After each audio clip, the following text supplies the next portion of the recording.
Now the impeachment of President Trump. Secretary of State Mike Pompeo is heading to Eastern Europe this week, and his first stop will be Ukraine. Of course, that country is at the center of President Trump's impeachment.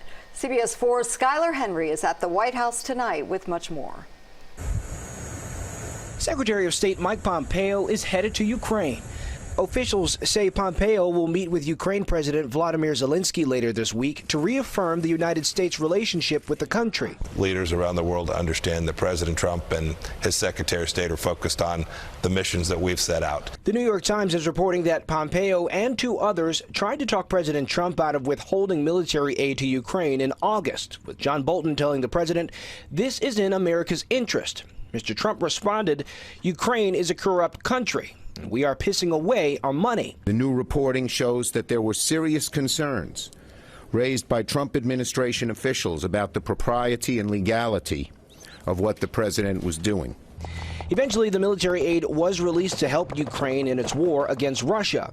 President Trump spoke with Russian President Vladimir Putin from his Florida home on Sunday. Putin has insisted that it was Ukraine and not Russia that interfered in the 2016 presidential election, a claim that President Trump has repeated. Article 1 is adopted. Democrats impeached President Trump because they claim he withheld the military aid in order to have Ukraine investigate former Vice President Joe Biden and his son.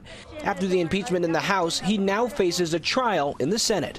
Skyler Henry, CBS News, the White House. And here's where we stand. The Senate has left the month of January open on the calendar to deal with the trial, but it cannot begin until House Speaker Nancy Pelosi actually delivers the articles of impeachment to the Senate. So look for much more on the impeachment of President Trump tonight on the CBS Evening News with Norah O'Donnell. That's at 6:30 after CBS 4 News at 6. On to some